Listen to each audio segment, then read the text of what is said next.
Hello everyone, আসসালামু আলাইকুম। আমি শাকিল। তো আজকের এই পার্টিকুলার ভিডিওতে আমি মূলত কথা বলবো আপনি এই ডেটা সায়েন্স অ্যান্ড এআই যে প্লেলিস্টটা আছে, এই প্লেলিস্টটা আপনি কিভাবে কমপ্লিট করলে সব থেকে বেশি বেনিফিট হবেন এবং এই প্লেলিস্টে আপনি কি শিখতে পারবেন। ওকে, তো আমরা এটা জানি যে ডেটা সায়েন্স হইতেছে অনেক ব্রড একটা ফিল্ড, যার ভিতরে আপনি মেশিন লার্নিং রাখতে পারেন, ডিপ লার্নিং রাখতে পারেন এবং আরও স্পেসিফিক ফিল্ড যেমন কম্পিউটার ভিশন, দেন এনএলপি, টাইম সিরিজ অ্যানালাইসিস সব কিছুই আপনি রাখতে পারেন। ওকে, তো এই ডেটা সায়েন্সের প্লেলিস্টটা হইতেছে একটা মার্জ প্লেলিস্ট, মানে আমি কয়েকটা ইম্পর্টেন্ট প্লেলিস্টকে ডেটা সায়েন্সের প্লেলিস্ট হিসেবে মার্জ করা হয়েছে। এর মধ্যে সবার শুরুতে আপনি কিছু পাবেন গাইডলাইনের ভিডিও। এই গাইডলাইনের ভিডিও কিন্তু খুব ইম্পর্টেন্ট, কারণ আপনি যদি না বুঝেন যে অ্যাকচুয়ালি কোন জবের জন্য আপনাকে কি শিখতে হবে, তাহলে আপনার লার্নিং অনেক লং হবে, বাট আপনি এখান থেকে যে অ্যাকচুয়াল একটা আউটপুট বা এখান থেকে যে প্রফেশনাল ফিল্ডে মুভ করা, এইটা অনেক সময় লাগবে। ওকে, সো বুঝে শুনে আসলে শেখাটা সব থেকে বেশি ইম্পর্টেন্ট।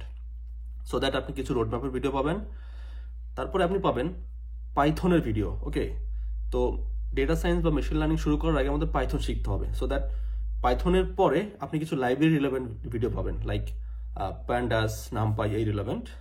এবং তারপরে আপনি পাবেন হচ্ছে মেশিন লার্নিংয়ের ভিডিও। ওকে, তো সিরিয়ালি সব কিছু পাবেন। তো মেশিন লার্নিং পর্যন্ত যখন শেষ করবেন, তারপর নেক্সটে গিয়ে পাবেন হচ্ছে আপনি ডিপ লার্নিংয়ের ভিডিও।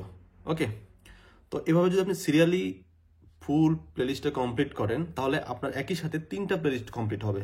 3টা মানে পাইথন শেষ হবে, তারপরে আপনার মেশিন লার্নিং শেষ হবে, তারপর ডিপ লার্নিং শেষ হবে। ওকে, আর আপনি যদি এই এই কমপ্লিট প্লেলিস্ট ফলো না করে আলাদাভাবে এগুলো কোর্স করতে চান, সেটাও পসিবল। এই প্রত্যেকটা কোর্সের জন্য আলাদা প্লেলিস্টও আছে। 60 ডেজ অফ পাইথন আছে, মেশিন লার্নিং আছে, ডিপ লার্নিং আছে। এরপরে আপনি যদি আমরা যে মেশিন লার্নিং মডেলগুলো ডেভেলপ করা শিখবো, এগুলোকে যদি আপনি লাইক প্রোডাকশন লেভেলে বা আপনি যদি সেটাকে ইন্টারফেস দিতে চান ওয়েবের, সেক্ষেত্রে আমাদের আরেকটা প্লেলিস্ট আছে যেটা হচ্ছে ফ্লাস্ক। ওকে, তো ফ্লাস্ক ওয়েব ফ্রেমওয়ার্কের মাধ্যমে আপনি কীভাবে মেশিন লার্নিং মডেলগুলোকে ডিপ্লয় করবেন, সেটাও তার পরবর্তীতে আপনি ফলো করতে পারেন। ওকে, এবং এর মাঝে আপনি স্ট্যাটিস্টিক্সের প্লেলিস্টটা ফলো করতে পারেন এবং পান্ডাস প্লেলিস্টটা ফলো করতে পারেন। ওকে, তো এভাবে যদি আপনি সিরিয়ালি শিখেন, তাহলে আমার মনে হয় আপনি খুব ভালো একটা বেনিফিট পাবেন এখান থেকে। এবং আপনার আর আদার্স যে প্লেলিস্টগুলো আছে সেগুলো ফলো না করলেও চলবে, কারণ এই 3টা মেজর প্লেলিস্টকে এই একটা প্লেলিস্টে মার্জ করা হয়েছে, যেটা হচ্ছে ডেটা সায়েন্স অ্যান্ড এআই এর প্লেলিস্ট। ওকে, তো আপনার জন্য শুভকামনা। ভিডিওগুলো কেমন লাগে বা আমাদের প্রত্যেকটা ভিডিওর কমেন্ট সেকশনে একটু ফিডব্যাক যদি জানান, তাহলে অবশ্যই আমার সেটা ভালো লাগে, মানে অ্যাপ্রিসিয়েট যদি আপনি করেন বা একটু ফিডব্যাক দেন কিভাবে করলে ভালো হয়, এটা কৃতজ্ঞ থাকবো। তো নেক্সট ভিডিওতে দেখা হচ্ছে ইনশাল্লাহ। ভালো থাকবেন। আসসালামু আলাইকুম।